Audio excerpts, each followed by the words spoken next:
3 hours after we buried my sister Anna, her son threw away a piece of paper worth $3 million. I'm Margaret Washington. I'm 65 years old. I watched him do it.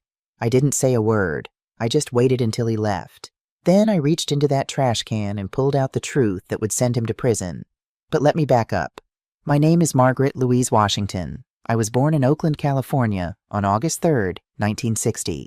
I'm a retired elementary school teacher. Taught 4th grade at Martin Luther King Jr. Elementary for 38 years. I live in a small apartment in Oak Park, Sacramento, about 4 miles from where my sister Anna lived for the last 32 years of her life. Anna was my only sibling. She was 3 years older than me. She died on April 1st, 2025, at 64 years old. Pancreatic cancer, stage 3. She lasted 14 months after her diagnosis. If you're listening from somewhere far away, drop your city in the comments so I can see how far this has traveled. And please, stay with me until the end. Because what I'm about to tell you isn't just my sister's story. It's a warning. It's proof that the people who smile at family dinners can be the same ones stealing from you in the dark. And it's evidence that sometimes the quietest person in the room has been watching everything all along. The funeral was small. 23 people showed up at East Lawn Memorial Park on Stockton Boulevard. That included the minister, Reverend Patricia Holmes from First African Methodist Episcopal Church, and 2 cemetery workers who stood at what they probably thought was a respectful distance, but was really just far enough to smoke without being obvious. Anna had outlived most of her friends. The ones who remained were too sick or too scared of their own mortality to show up to someone else's burial. I understood that. When you're in your 60s, every funeral feels like a preview. I stood at the graveside in my black dress, the one I bought at Macy's in 2019 for my husband Robert's funeral, holding a single white rose. Anna had loved white roses. She'd grown them in clay pots on her apartment balcony, even though the Sacramento heat killed most of them by July. Stephen stood next to me, my nephew, Anna's only child, 40 years old, 6 feet tall, carrying about 40 extra pounds around his middle, the kind that comes from expense account dinners and sitting in a car between sales calls. He wore a charcoal gray suit that looked expensive, probably was expensive, and a black tie that he kept adjusting like it was choking him. He didn't cry, not once during the entire service. I noticed that. His wife Rebecca stood on his other side. Rebecca Martinez Harrison, though she'd kept her maiden name on her law firm's website, I'd noticed. 35 years old, white, with that particular brand of beauty that comes from regular salon appointments, and knowing exactly which angles photograph well. She wore a black dress that probably cost more than my monthly pension, and heels that sank into the grass with each step. She checked her phone twice during the eulogy. I noticed that, too. Their daughter Maya, my grandniece, stood in front of them, holding Rebecca's hand. 8 years old, with Anna's eyes and Stephen's height already showing. She was the only one crying real tears. They ran down her face silently while Reverend Holmes talked about ashes and dust and the resurrection of the faithful. Grandma Anna always remembered my birthday, Maya whispered to her mother during the final prayer. Shh, Rebecca said. Not now, but I heard it. And I remembered that Anna had shown me the birthday card she'd bought for Maya's 9th birthday, coming up in June. She'd bought it in February, back when she could still drive herself to the Hallmark store. She'd already written in it, sealed it, put it in her desk drawer with Maya's name on the envelope. I wondered if Stephen had found it yet, if he'd thrown it away. After the burial, there was supposed to be a reception at Anna's apartment. Nothing fancy, just coffee and store-bought cookies, a chance for people to share memories. Stephen had suggested we do it at a restaurant instead. Mom's place is so small, he'd said when we were planning everything. And kind of depressing, don't you think? All those books everywhere. We should do something nicer. But Anna had specifically written in her final instructions that she wanted people to gather at her home. So that's what we did. Well, that's what 11 of us did. The other 12 people from the funeral had previous commitments or long drives home or whatever excuse people give when they don't want to sit in a dead woman's apartment eating Chips Ahoy. Anna's apartment was on Capitol Avenue, near 21st Street in Midtown Sacramento. Second floor of a 3-story building that had been built in the 1960s and hadn't been updated much since. 1 bedroom, 1 bathroom, a galley kitchen, and a living room that Anna had turned into a library. Books everywhere. On shelves and stacks on the floor, piled on the coffee table. Anna had been a librarian at Sutter Elementary for 34 years before she retired in 2020. She'd taught children to love reading, to ask questions, to think critically about the world. She'd been good at asking questions. I was remembering that now. By 3:15, the last of the reception guests had left. It was just me, Stephen, and Rebecca. Maya had gone home with Rebecca's mother. "She doesn't need to see us sorting through a dead woman's things," Rebecca had said, like Anna was a stranger and not the grandmother who'd spent hours reading to Maya when she was little. When Maya was little and Stephen still brought her around. "We should start going through Mom's stuff," Stephen said, looking around the apartment. "The lease is up at the end of May. That gives us 8 weeks, but you know how much crap she kept." Crap. He called his mother's lifetime of possessions crap. I didn't say anything. I just started gathering coffee cups. "Aunt Maggie," Stephen said, using the nickname he'd called me since he was 3. "You don't have to clean up.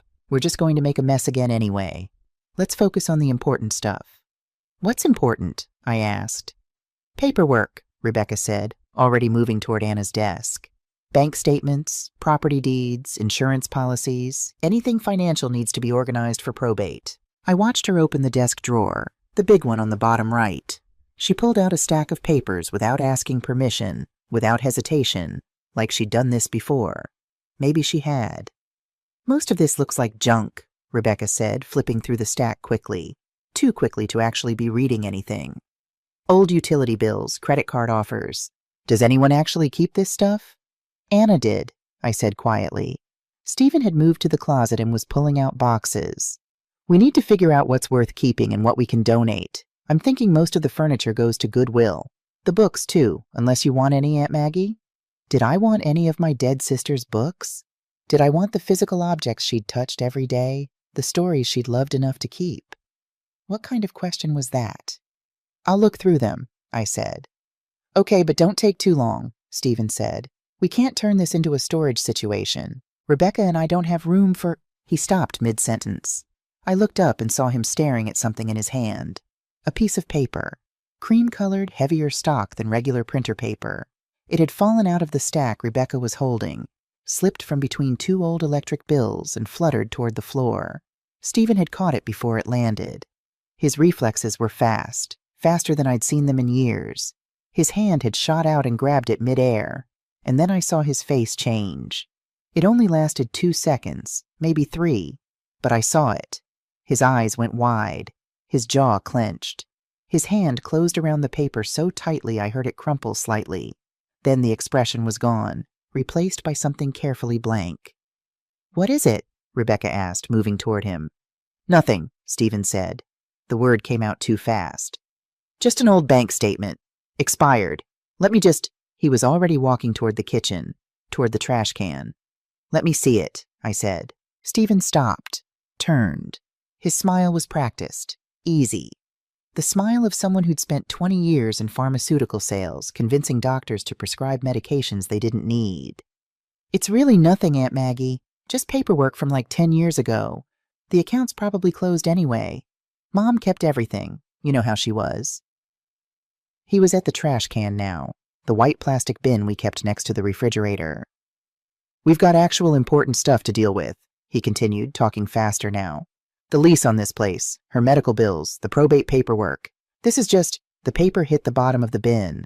I heard it land on top of coffee grounds and a torn envelope from something I'd opened that morning. "Worthless," Stephen finished. Rebecca was watching him with an expression I couldn't quite read. Not confusion, not surprise. Something else. Something that looked almost like calculation. Stephen's phone rang. He pulled it from his pocket, looked at the screen, and his whole body went tense. "I need to take this," he said, already moving toward the hallway. His voice dropped to a murmur as he stepped outside. I couldn't make out the words, but I could hear the tone. Urgent, stressed, not like someone getting a casual phone call at 4 in the afternoon. He was gone for 7 minutes. I know because I watched the clock on the microwave while Rebecca continued going through Anna's desk with methodical efficiency. When Stephen came back, he was already reaching for his jacket. "Amanda needs me home," he said. "Who's Amanda?" I asked. Rebecca's head snapped up. Stephen's face went red. "Sorry," he corrected quickly. Rebecca needs me home. I meant Rebecca. Just mixed up the names. Long day. But Rebecca's expression had gone very still. Maya has a project presentation Monday morning, Stephen continued, not meeting my eyes or Rebecca's. Some school thing. I need to help her prep. It was Tuesday afternoon. The presentation was 6 days away. You're leaving? I asked. We haven't even started going through the bedroom. I'll come back next weekend. Promise. He was at the door now, keys jangling in his hand. Just don't throw away anything major without checking with me first, okay? Like what? I asked. I don't know. Antiques, jewelry, whatever. Some of Mom's stuff might have value. We should go through it together before making decisions. Then he was gone. I heard his footsteps echoing down the exterior stairwell, heard the distinctive electric hum of his Tesla starting up in the parking lot below. Rebecca stayed for another 20 minutes, finishing her search of the desk. She didn't find whatever she was looking for. I could tell by the way her movements got sharper, more frustrated. I should go too, she finally said. Stephen's right. We can tackle this next weekend when everyone's fresh. She left at 4:38. I know because I checked my phone after I heard her BMW pull away. Then I sat in that apartment alone for 3 hours. The afternoon light had faded to purple, then deep blue, then black. I hadn't turned on any lights. I just sat on Anna's couch, the one she'd bought at a yard sale in 1991 for $75, and thought about my sister. Anna had been the smart one. Everyone said so. Straight A's all through school. Full scholarship to Sacramento State. She could have done anything, gone anywhere. But she'd gotten pregnant at 24, an accident with a man who disappeared the moment he found out. She'd had Stephen anyway, raised him alone, worked 2 jobs and still managed to get her library science degree. She'd been proud of Stephen. So proud. Even when he'd struggled in school, even when he'd gotten in trouble for shoplifting at 16, even when he'd dropped out of college after 1 semester. She'd always said he was a late bloomer, that he'd find his way. He'd found his way to pharmaceutical sales, made decent money, or so he said, moved to Las Vegas for a while. Then in 2018, he'd moved back to California, said he wanted to be closer to family, wanted Maya to know her grandmother. Anna had been so happy. And then, slowly, things had started to change. Anna started forgetting things. Appointments, names, where she'd put her car keys. By 2020, Stephen was taking her to doctor's appointments, helping her manage her finances, making sure she was taken care of. By 2021, her friends had stopped calling. Anna doesn't want visitors, Stephen would say. It upsets her. By 2022, Anna was diagnosed with early-stage dementia by a doctor I'd never met. By 2024, she had cancer and was refusing treatment because she said she couldn't afford it. Anna, who'd worked for 40 years, who'd been careful with money, who owned her apartment outright, bought it in 1993 when prices were low, couldn't afford cancer treatment. I stood up and walked to the kitchen, turned on the light, looked at the trash can. The cream-colored paper was still there, resting on top of the coffee grounds. I pulled it out carefully, smoothed it on the counter under the fluorescent light. It wasn't a bank statement. It was a certificate of deposit from Wells Fargo, dated April 12, 2017. Account number 4782-9936-2847-1103. Current value, listed in large numbers at the bottom, $3,245,670. $3,245,670. My hands went numb. I read it 3 times to make sure I wasn't hallucinating. The numbers didn't change. And underneath the account number, stuck to the certificate with a small yellow Post-it note in Anna's careful handwriting, was a message that made the floor tilt underneath my feet. Margaret, they don't know about this one. Take this to Patricia Reynolds at Wells Fargo Midtown. Trust no one in the family. I love you, baby sister. A. Trust no one in the family. Not be careful. Not ask questions first. Trust no one. Including, I understood with a cold certainty that settled into my bones, her son. I sat at Anna's kitchen table with the certificate spread out in front of me. That yellow Post-it note glowed under the overhead light like a tiny flag of warning. The apartment was silent except for the hum of the refrigerator and the occasional creak of old pipes settling. Outside, Capitol Avenue was empty. Even the bars had closed. April 12th, 2017. 8 years ago. 8 years Anna had kept this secret. Never mentioned it. Not during phone calls. Not during our weekly coffee dates at Temple Coffee on S Street. Not during those long nights last year when I'd sat with her after chemotherapy sessions she'd somehow afforded even though she said she couldn't afford treatment. $3 million. More money than I'd made in my entire teaching career. More money than Anna had made working as a librarian for 3 decades. More money than I'd thought existed in our family. Where had it come from? I pulled out my phone and Googled certificate of deposit. I knew what it was generally, a savings account with a fixed interest rate, but I needed specifics. According to Investopedia, a CD with a $2 million initial deposit in 2017, with compound interest at 2.5% annually over 8 years, would be worth approximately. I did the calculation 3 times. Approximately $3.2 million, which meant Anna had deposited roughly $2 million in April 2017. I tried to remember what was happening in April 2017. I'd been teaching. Robert, my husband, was still alive. He wouldn't die until August 2019. Anna had been working at Sutter Elementary. Stephen had been living in Las Vegas, working for some medical supply company that supposedly went under. What else? I closed my eyes and thought back.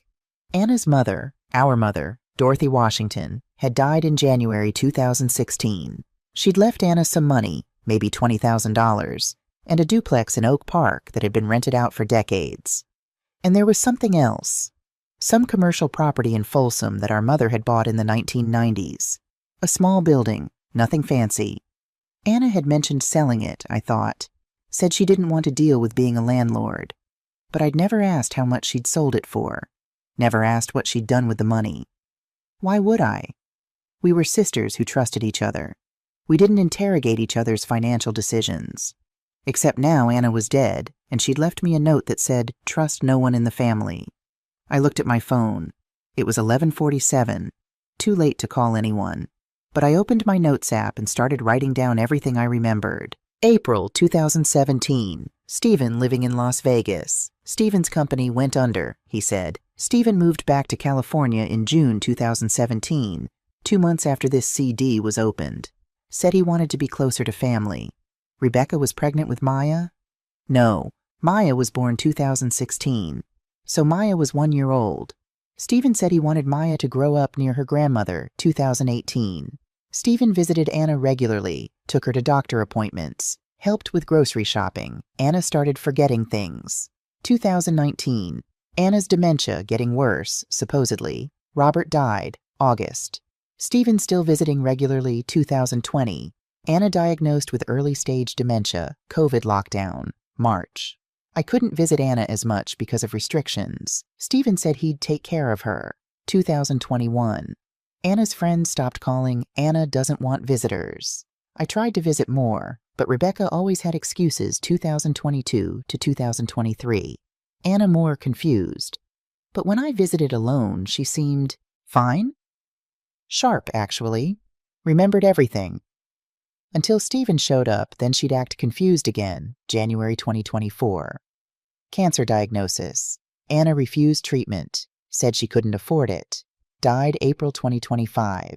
I stared at my notes.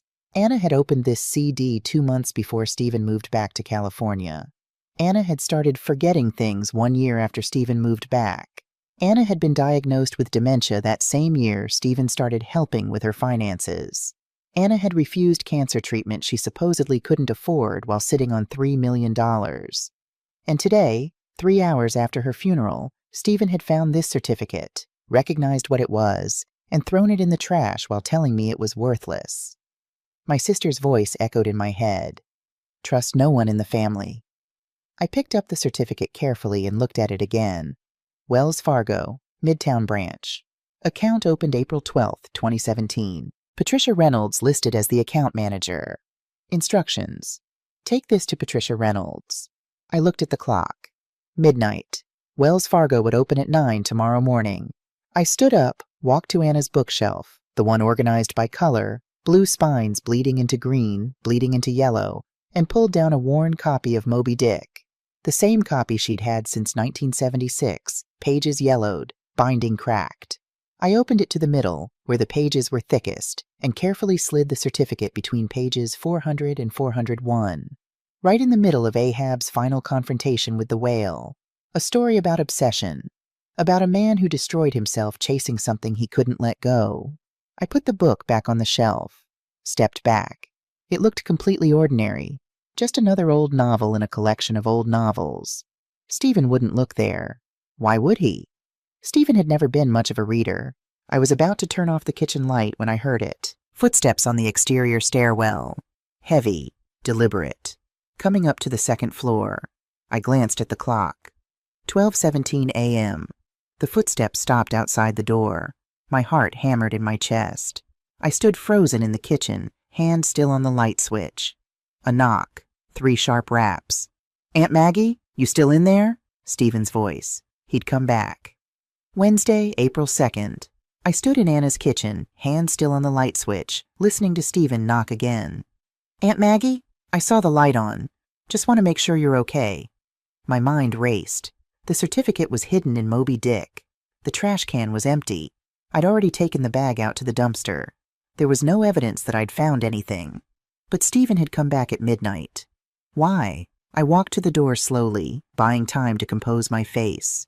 Through the peephole, I could see him standing in the hallway, hands in his pockets, looking down at his shoes. He looked exhausted, or worried, or guilty, maybe all 3. I opened the door. "Stephen, it's after midnight." I know. I'm sorry." He ran his hand through his hair, a nervous gesture I remembered from when he was a teenager. "I couldn't sleep. Kept thinking about Mom. Thought maybe you'd still be here, sorting through things. Didn't want you to be alone." It was a good lie, delivered with just the right amount of concern and exhaustion. But I'd been a 4th grade teacher for 38 years. I knew what lying children looked like. "I'm fine," I said, just about to head home. "Did you—" He stopped, started again. "Did you get through much? The paperwork and stuff?" "Not really. Just collected the trash." His eyes flicked past me into the apartment, searching, looking for something. That's good. He wasn't moving. "Listen, I was thinking, maybe I should take Mom's important documents home with me. For safekeeping. Bank statements, property deeds, that kind of thing. Make sure nothing gets lost." "Anna's lawyer can handle that," I said. "Clarence Peaton. He's been her attorney since 1992. Stephen's jaw tightened. "Since when did Mom have a lawyer?" "Since always. He handled her property purchases, her will, everything." "Her will?" Stephen laughed, but it sounded forced. "Mom didn't have anything to put in a will.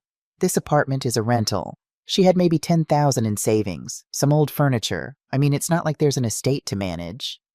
$10,000 in savings, while Anna sat on $3 million. Either Stephen didn't know about the money, or he was lying about knowing. I studied his face, saw the tension around his eyes, the way he kept glancing past me into the apartment. He was looking for something he'd thrown away and now regretted. "I should get going," I said. "Long day." Yeah, of course. But he didn't move. "Hey, did you happen to see any old bank stuff, like statements or account information? Rebecca mentioned Mom might have had some old CDs or something, certificates of deposit. Probably expired, but we should check." There it was. He knew. He knew exactly what that paper was. "I didn't see anything like that," I said. "Just utility bills and junk mail. Everything's still in the desk if you want to come back and look tomorrow, during daylight hours." Stephen's smile didn't reach his eyes. "Right, tomorrow. That's better. Get some rest, Aunt Maggie." He turned and walked down the hallway, but he stopped at the top of the stairs. "Aunt Maggie?" He looked back at me. "Mom really loved you. You know that, right?" "I know. She talked about you all the time. Said you were the strong one, the brave one." His voice cracked slightly. "I'm glad she had you." Then he was gone. I stood in the doorway for a full minute after he disappeared, listening to his footsteps fade, listening to his car start and pull away. Then I went back inside, locked the door, and sat down at Anna's kitchen table. Stephen had come back at midnight to look for the certificate, which meant he knew it existed, which meant he'd been looking for it, which meant my sister had been right. Trust no one in the family. Wednesday, April 2nd. I was standing outside Wells Fargo Midtown branch at 2001 Capitol Avenue when they unlocked the doors. I'd barely slept. Spent the night at Anna's apartment, dozing on her couch, jumping at every sound. Around 6 a.m., I'd gone home to my place in Oak Park, showered, changed into my navy blue church suit, and driven straight to the bank. The certificate was in my purse, wrapped in a plastic Ziploc bag like evidence, which I was beginning to realize it was. The bank was empty except for one teller counting cash and a security guard who nodded at me as I entered. Everything was marble and glass and that particular smell of air conditioning and money. I approached the teller. Her name tag said Sandra. "I need to speak with Patricia Reynolds," I said. Sandra looked up from her counting. "Do you have an appointment?" "No, but tell her it's about Anna Harrison." Something flickered across Sandra's face. Recognition. Maybe concern. She picked up the phone, spoke quietly for a moment, then gestured toward a hallway. "Second door on the right. She'll see you now." Patricia Reynolds was 53 years old. I would learn this later. With silver-streaked black hair cut short and professional, and dark eyes that looked like they'd seen too much to be surprised by anything. But when I handed her the certificate, she looked surprised. "Oh, God," she said quietly. "She died, didn't she?" I nodded. Patricia closed the door behind me, locked it, pulled the blinds on the interior window that looked out onto the lobby. The whole sequence took maybe 10 seconds, and by the end of it, my heart was hammering. "You're Margaret," Patricia said. It wasn't a question. "She talked about you. Said if anyone came looking for this account, it would be you. Said you were the only one she trusted." "How long have you known about this?" Patricia sat down heavily in her chair, still holding the certificate. "Since April 12th, 2017, the day she opened it." She turned to her computer and pulled up records with practiced efficiency. "Your sister came in on a Wednesday afternoon, had 2 cashier's checks totaling $2 million. Said she wanted to open a certificate of deposit with the highest interest rate available, longest term we offered." "Where did she get $2 million?" "Property sales. She liquidated 2 investment properties, a rental duplex she'd inherited and a commercial building in Folsom. Both sales went through quietly. She handled everything through a real estate attorney in Roseville named Martin Chen. Kept the transactions completely separate from any other accounts." Patricia pulled up more screens. "But here's what you need to understand, Mrs. Washington. Your sister was very specific about the instructions." "What instructions?" "That no one but her could access this account. That if anyone tried, anyone including family, we were to deny the request and notify her immediately." Patricia's voice dropped. "She gave me her personal cell phone number. Made me promise I'd call her directly, not her home landline." The home landline. The one Stephen would have answered. "She knew," I said softly. "She knew someone would try to steal it." Patricia looked at me with an expression between pity and respect. "Mrs. Washington, your sister came back 4 more times between 2017 and 2023, each time to verify the account was still secure, update her contact information, make sure nothing had been compromised. The last time I saw her was August 2023. August 2023, 7 months before she died." "She looked ill," Patricia continued carefully. "Thinner, but her mind was sharp as ever. She asked me if anyone had tried to access the account. I told her yes." My breath stopped. "When?" "March 2020. 3 separate attempts over 2 weeks." Patricia clicked through screens and turned her monitor toward me. 3 scanned documents filled the screen. Power of attorney documents. Dated March 9th, March 14th, and March 20th, 2020. Each one claiming Anna Harrison was mentally incapacitated and unable to manage her own finances. Each one bearing Anna's signature. And at the top of each form, listed as the designated agent with power of attorney, Stephen Michael Harrison. "These are forgeries," Patricia said. "Our document verification specialist flagged them immediately. The signatures were traced, not written naturally. The pen pressure was too consistent. And when we called the notary whose seal appeared on the documents, he had no record of ever notarizing anything for Anna Harrison." I stared at the screen. My nephew's name, his address in El Dorado Hills, his phone number, his signature at the bottom, swearing under penalty of perjury that the information was true and correct. "What did you do?" I asked. My voice sounded far away. "We rejected the requests, called your sister. She thanked me, said she was handling it, asked me not to involve law enforcement yet. Said she needed to gather more evidence first. Evidence of what? Patricia pulled a sealed envelope from her desk drawer. My name was written on the front in Anna's handwriting. She left this for you. Said to give it to you if you ever came here. My hands shook as I took it. Mrs. Washington, Patricia said quietly. There's more.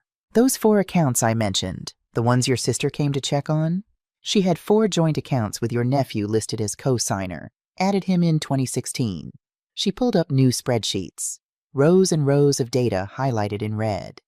Over 8 years, from January 2016 through January 2024, there were systematic withdrawals, small enough not to trigger automatic fraud alerts, but consistent. Look, the pattern was clear even to me.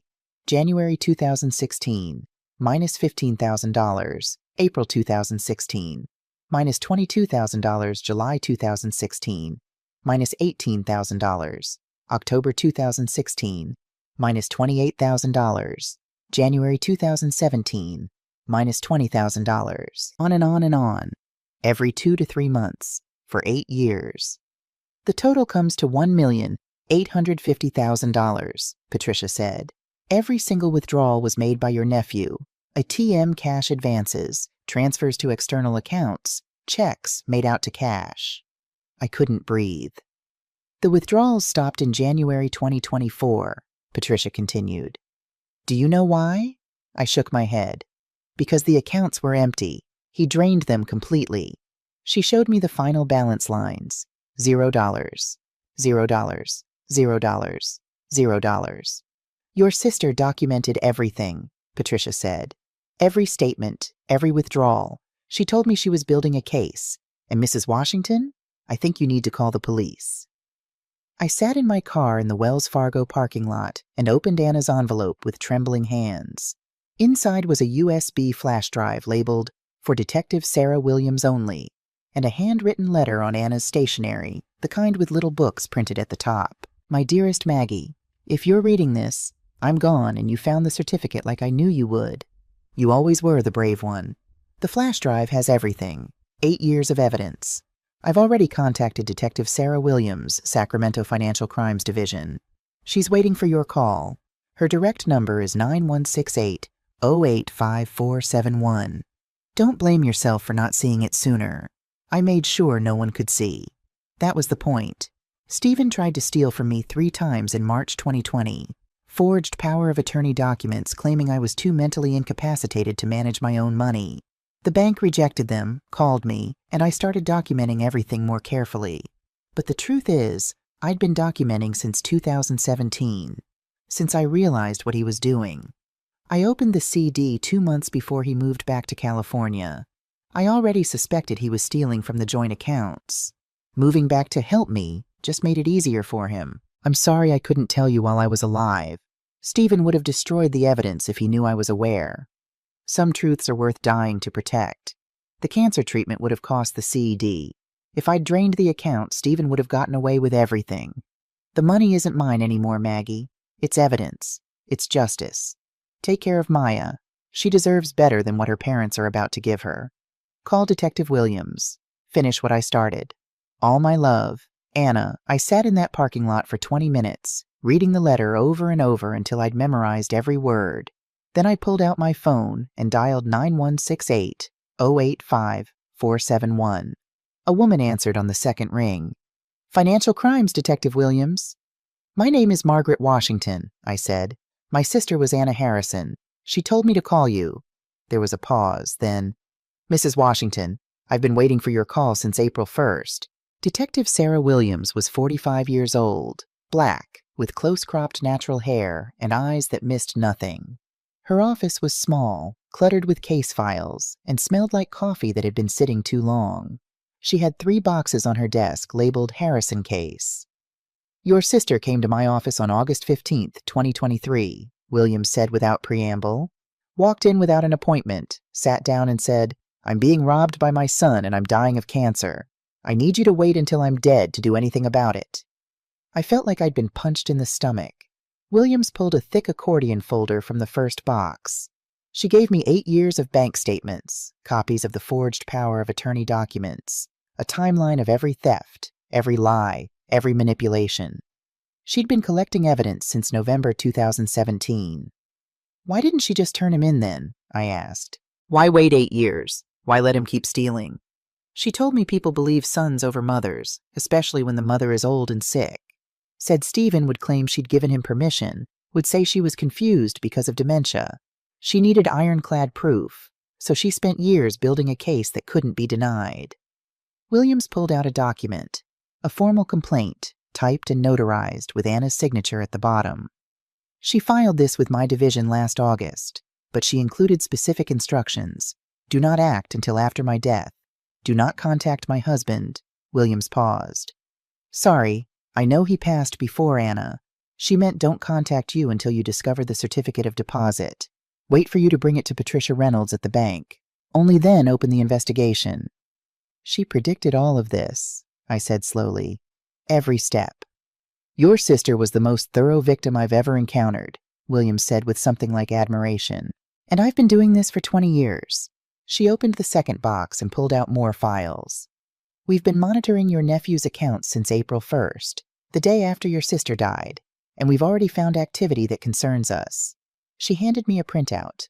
One line was highlighted in yellow. April 2nd, 2025. 1 day, I said. He waited 1 day after his mother died. That's obstruction of justice and money laundering on top of the elder abuse charges, Williams said. But here's what I need to know, Mrs. Washington. Did you know any of this? Were you aware your nephew was stealing from your sister? The question felt like an accusation. No, I said. I thought Anna had dementia. I thought we were broke. I thought the cancer treatment was too expensive. She protected you, Williams said. She told me if you knew, you'd try to fix it, try to confront Stephen, try to get the money back. She said you'd sacrifice the evidence for family peace. Anna had been right. If she'd told me 3 years ago, I would have sat Stephen down, talked to him, probably believed whatever excuse he gave me. There's something else you need to see, Williams said. She pulled out a leather-bound notebook. Your sister's personal journal, November 2017 through April 2025. 7 years of entries. She wrote in it almost every day. She held it out to me. The leather was worn soft at the corners, the pages thick with ink. Read it tonight, Williams said. Alone. It's not evidence, it's too personal for that. But it's her voice, her thoughts, the parts she couldn't tell anyone else. I took the notebook. It was heavier than it should have been. Mrs. Washington, I need to ask you something, and I need you to be honest. Williams leaned forward. Are you prepared to go through with this? Because if we move forward, your nephew is looking at serious prison time. 10 years, maybe more. And his daughter, Maya, she'll need placement. I thought about Anna's letter. Take care of Maya. I thought about Stephen coming back at midnight, looking for the certificate. I thought about 8 years of theft. 8 years of lies. 8 years of Anna pretending to lose her mind while documenting her own son's crimes. When do we start? I asked. We already have, Williams said. But I'll need your full cooperation. We'll need you to wear a wire if Stephen contacts you. We'll need you to testify. We'll need you to be ready for what this means for your family.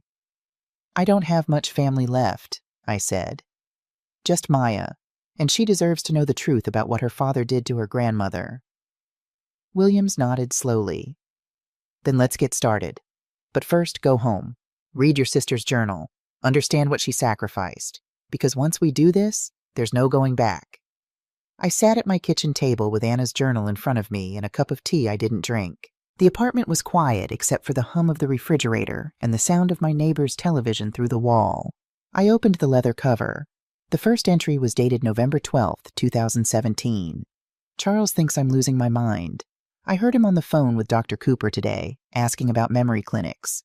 Charles, Anna's husband. He died in 2015. She meant me. She'd written Charles, but meant Margaret. No, wait. I read it again. The handwriting was shaky, not Anna's usual careful script. And then I realized this wasn't Anna's journal. Or it was, but the person she was writing about wasn't me. I flipped through pages rapidly, saw dates, saw dollar amounts, saw descriptions of thefts. And I saw something else. References to people I didn't know, places Anna had never been, events that didn't match her life. I stopped, took a breath, read more carefully. Then I understood. This wasn't Anna's journal about her own life.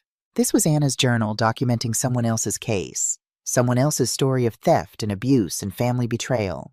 She'd been researching, studying, learning how these crimes happened so she could recognize them in her own life, so she could document her own case the same way. I went back to the first box Williams had given me and found what I was looking for. Another notebook, this one smaller, with Anna's name embossed on the cover. This was her real journal. I opened it to the first entry. November 12th, 2017. Stephen took $15,000 today from the joint checking account. Told me it was for property taxes on his house. I called El Dorado County Assessor's office. His property tax bill was $6,847. Where did the other $8,153 go? I'm starting a record. If this continues, I'll need proof. My hands shook as I turned the page. November 30th, 2017. I sold the Folsom building today. $1,247,000. Martin Chen handled the sale. He's a good man, doesn't ask questions. I'm taking the money and the proceeds from the duplex, sold last month for $783,000, and opening a CD at Wells Fargo. $2,030,000 total. I'm not telling anyone. Not Margaret, not Stephen, no one. Because I think my son is stealing from me, and I need to make sure there's something left when he's done. I read entry after entry, watched my sister document her own son's betrayal with the careful precision of a librarian cataloging books.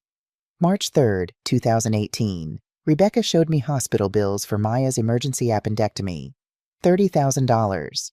Called UC Davis Medical Center. No record of Maya being treated there. The bills are fake. July 19th, 2019. Stephen brought Dr. Cooper to check on me. Had a whole list prepared. Forgetting conversations, leaving the stove on, getting lost. All lies. But I played along. When Dr. Cooper asked what year it was, I said 1987. The look on Stephen's face, relief mixed with satisfaction. He wants me diagnosed. He needs me incompetent. February 9th, 2021. Stephen changed my phone number without asking. Says it's to reduce spam. Now when friends call, they get disconnected number. I'm disappearing one person at a time. Margaret tries to visit, but Rebecca always has an excuse. They're isolating me systematically. And then the entry that made me put the journal down and cry. January 15th, 2024, Dr. Cooper confirmed it. Stage 3 pancreatic cancer. He wants to start treatment immediately. Cost, $250,000 to $300,000. I told him no. Margaret will be furious when she finds out. She'll think I gave up. But the truth is, I'm choosing to fight differently. If I drain the CD for treatment, Stephen gets away with everything. The money isn't mine anymore. It's evidence. It's justice. I have maybe 12 months. That's enough time to finalize everything. Enough time to make sure when I'm gone, the truth survives me. Anna had chosen to die. Had chosen it deliberately, consciously, to preserve the evidence against her own son. I closed the journal and sat in the dark for a long time. My phone rang at 8:17 p.m. Mrs. Washington? Detective Williams' voice. We have a situation. Stephen Harrison just called Patricia Reynolds at her home number, asking about his mother's accounts. He's escalating. We need to move faster than I thought. How fast? Can you meet me tomorrow morning? 7 a.m. We're going to need to set up surveillance. I looked at Anna's journal on my table. I'll be there, I said. Detective Williams had brought reinforcements. When I arrived at her office, there were 4 other people waiting. A man in a gray suit who introduced himself as District Attorney Thomas Brennan, a woman in FBI credentials named Special Agent Jennifer Park, a forensic accountant named David Liu, and a lawyer I'd never met named Clarence Piton. Clarence was your sister's attorney, Williams explained. He has documents we need.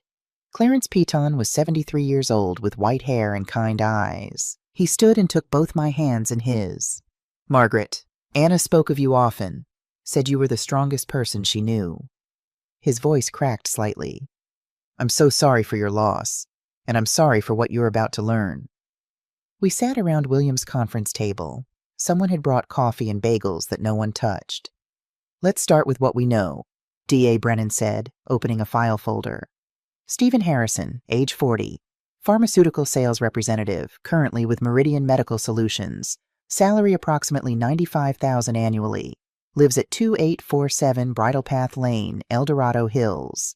Married to Rebecca Martinez Harrison, age 35, associate attorney at Chen & Partners downtown. He pulled out financial records.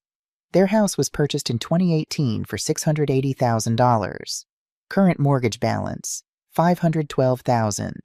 They drive 2 luxury vehicles, 2023 Tesla Model X, $72,000, 2022 BMW X5, $68,000. Their daughter Maya attends Sierra Ridge Academy, annual tuition $42,000. He looked up at me. Add mortgage, car payments, property taxes, and general lifestyle, they're burning through at least $200,000 annually. Stephen's legitimate income is $95,000. The math doesn't work. Agent Park took over.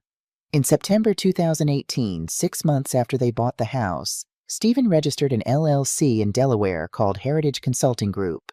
Delaware has loose reporting requirements, making it popular for shell companies. She displayed documents on a screen. Heritage Consulting has received $847,000 in consulting fees between 2018 and 2024. The payments came from offshore accounts in the Cayman Islands. We can't easily trace them back, but we know where they really came from. She clicked to another screen showing the pattern. Money flowing from Anna's accounts to offshore banks, then back to Heritage LLC as legitimate-looking consulting income, then into Stephen and Rebecca's personal accounts.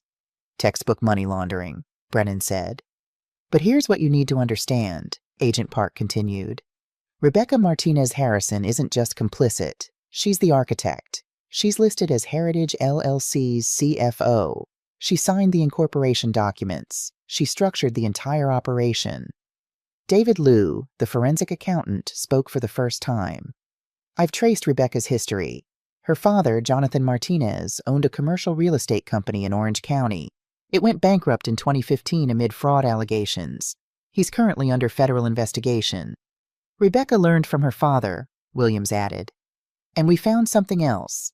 She was married before, from 2011 to 2016, to a man named Daniel Cooper. He filed a police report in 2016 claiming $85,000 went missing from his accounts.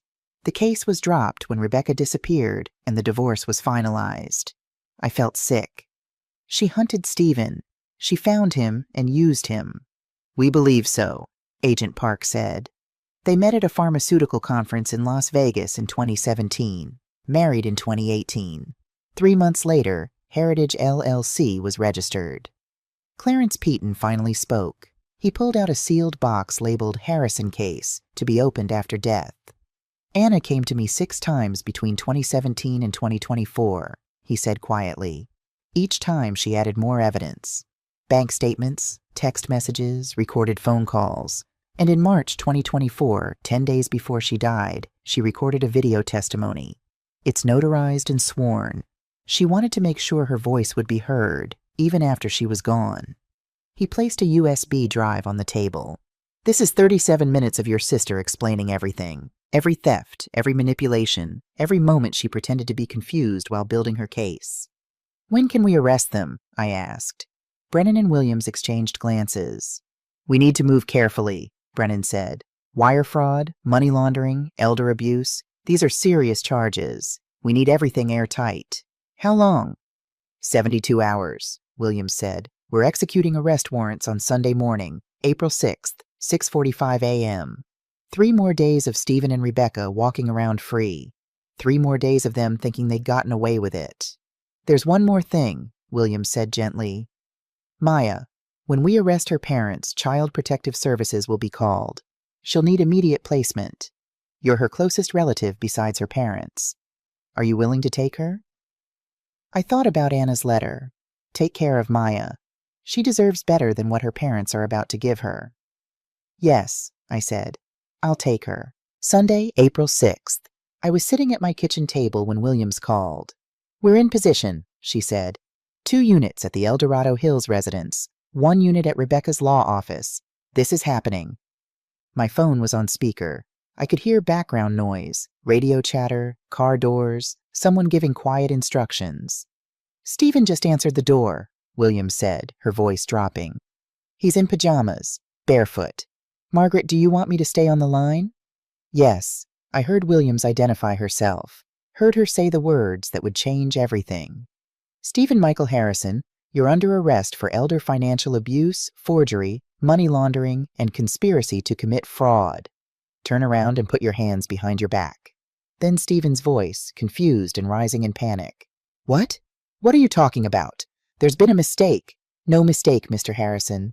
We have documentation of $1,850,000 withdrawn from accounts belonging to your mother between 2016 and 2024. We have 3 forged power of attorney attempts from March 2020. We have—" A woman's voice cut in. Rebecca, sharp and controlled even now. "Don't say anything, Stephen. We need our lawyer. Don't say one word." "He's not resisting," Williams narrated for me. "White dress shirt, barefoot, hands behind his back. Rebecca's coming down the stairs. She's—" "Wait." A child's voice in the background, high and frightened. "Daddy? Why are the police here? Daddy, what's happening?" Maya. "Someone get CPS on the line," Williams said, her voice moving away from the phone. Then closer. "Margaret, are you still there?" "I'm here." "Stephen just said something. He asked if you were involved. If this was because of that certificate." Even now, even caught, he was still thinking about the money. "Second unit confirms," a male voice said in the background. "Rebecca Martinez Harrison in custody at her office location. Not cooperative, demanding attorney." Williams came back on the line. "Both subjects in custody. Margaret, CPS is here for Maya. Are you able to come to the station?" "I'm on my way." Maya sat in a small playroom, clutching a stuffed elephant, her eyes red and swollen from crying. Jennifer Torres, the CPS caseworker, stood with me in the hallway. She was 32 years old, Latina, with a kind face that had seen too much sadness. "She's been asking for her grandmother," Jennifer said softly. "She doesn't understand that Anna's gone. She keeps saying, 'Grandma will fix this.' Grandma always fixes things." My throat tightened. "You're listed as next of kin after the parents," Jennifer continued. "If you're willing to take temporary custody, we can expedite the paperwork. Otherwise, she goes into the foster system today." "I'll take her." Jennifer studied my face. "Mrs. Washington, you understand this isn't temporary. Her parents are looking at serious prison time. You'd be taking custody of an 8-year-old who just lost her grandmother and watched her parents get arrested. That's a lot for a 65-year-old woman." "I'm 65, not 95, I said. "And that little girl is family." Jennifer nodded. "Then let's go meet her." Maya looked up when we entered. Her face was Anna's face. Same eyes, same chin, same way of tilting her head when she was thinking. "Hi, Maya. I'm your Aunt Margaret. Your Aunt Maggie. Do you remember me?" Maya nodded slowly. "You came to Grandma Anna's funeral. You wore a black dress." "That's right." I sat down on the floor beside her, joints protesting. "And you wore a purple dress with flowers." "Purple's my favorite color. Grandma Anna knew that." Her voice broke. She always remembered. "Your Grandma Anna loved you very much, sweetheart, and she asked me to take care of you." Maya's eyes filled with tears. "Are Mommy and Daddy coming back?" This was it, the first hard truth. "Not for a long time, baby." "Did they do something bad?" "Yes." "To Grandma Anna?" I froze. "What makes you say that?" Maya hugged her elephant tighter. "I heard Daddy yelling once, last year. He said Grandma Anna was hiding money. Mommy told him to be quiet because I might hear, but I already heard. Children always know. They always know more than we think. Your grandma was very brave," I said carefully, "and she made sure the truth came out, even though it was hard, even though it hurt." "Is that why she pretended to forget things?" Maya asked. "Because she was being brave?" I stared at this 8-year-old child who'd understood what most adults had missed. "How did you know she was pretending?" "Because she never forgot my favorite color. Never. And she never forgot my birthday. She remembered everything that was important." 3 weeks later, I sat in the 3rd row of the courtroom, wearing my Navy church suit again. Maya was with Dr. Lisa Thompson, her new therapist. Too young to attend the trial, but old enough to need to know what was happening. Judge Eleanor Hartman presided. 64 years old, gray hair, wire-rimmed glasses, and a reputation for being fair but unforgiving in elder abuse cases. Stephen and Rebecca sat at separate defense tables. Different lawyers, different strategies. Stephen's attorney, Maxwell Grant, was going for the misunderstanding defense. Rebecca's attorney, Austin Reed, was going for blame Stephen. D.A. Brennan stood for his opening statement. Ladies and gentlemen of the jury, Anna Harrison spent her final year pretending to lose her mind while documenting her son's crimes. She faked dementia. She failed cognitive tests on purpose. Why? Because Stephen Harrison was stealing from her $1,850,000 over 8 years. And Rebecca Harrison built the system that let him hide it. The trial lasted 3 days. Patricia Reynolds testified about the forged power of attorney attempts. Anna warned me in 2017 that someone might try to steal from her. When Stephen submitted those documents in March 2020, I knew immediately they were fraudulent. Dr. Michael Cooper testified about Anna's cancer refusal. She had stage 3 pancreatic cancer. Treatment would cost $200,000 to $300,000. She refused, said she couldn't afford it. But I later learned she had access to over $3 million. She chose to die rather than use that money. The courtroom went silent. Daniel Cooper, Rebecca's ex-husband, testified about similar theft patterns. I was married to Rebecca from 2011 to 2016. $85,000 went missing from my accounts. When I confronted her, she said I must have forgotten making the withdrawals. She suggested I was under stress. By the time I realized what happened, she'd filed for divorce. He looked at Stephen with something like pity. I'm sorry I didn't report her. If I had, maybe Anna Harrison would still be alive. But the moment that changed everything came on the 3rd day. The prosecution calls Anna Harrison, Brennan announced. Maxwell Grant was on his feet immediately. Objection. The victim is deceased. Exception for unavailable declarant, Your Honor, Brennan countered. Mrs. Harrison recorded sworn testimony in March 2024, anticipating exactly this situation. Judge Hartman considered. I'll allow it. The lights dimmed. The screen at the front of the courtroom glowed to life. And there was Anna. She looked thin, cancer thin, dark circles under her eyes, but her gaze was steady and sharp. My name is Anna Marie Harrison. I'm recording this on March 15, 2024. I've been diagnosed with stage 3 pancreatic cancer. I have maybe 6 months left. I gripped the bench in front of me. I'm refusing treatment because the money I would need is the only evidence in a criminal case against my son. She paused, gathered strength. I've been pretending to have dementia since November 2017. I did it to protect evidence. I failed cognitive tests on purpose. I let my son think I couldn't remember my own address. Why? Because Stephen was stealing from me. Not a mistake. Systematic theft over 8 years. Nearly $2 million. To the jury, my son and his wife are guilty.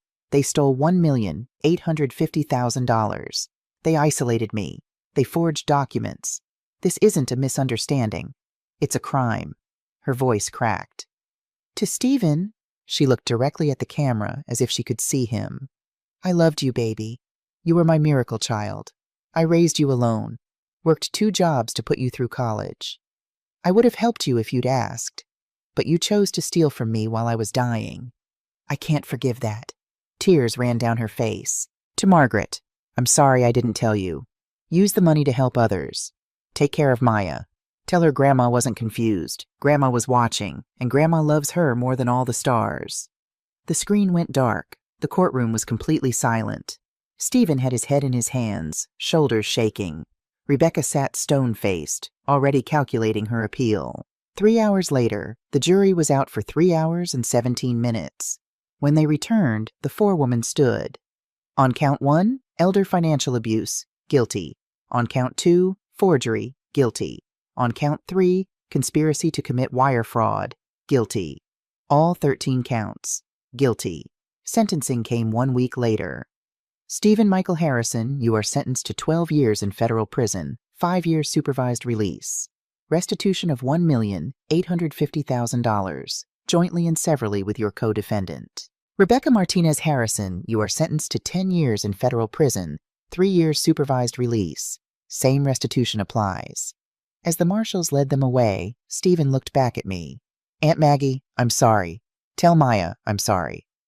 Rebecca didn't look back at all. 6 months later, Maya's room in my apartment was painted lavender. Her choice. Posters of constellations covered the walls. A chess set sat on her desk. I was teaching her to play, just like Anna had taught me 40 years ago. She was doing better, slowly. Dr. Thompson said she was processing the trauma in a healthy way. She still had nightmares sometimes, still asked questions I didn't always know how to answer. But she was smiling more, laughing at cartoons, bringing home straight A's from her new school. The Anna Harrison Foundation for Elder Justice opened on December 15, 2025. Small office on J Street, 3 blocks from Wells Fargo. Patricia Reynolds volunteered as our financial advisor. Dr. Cooper served as medical consultant. By March 2026, we'd helped 18 families recover over $2 million in stolen assets.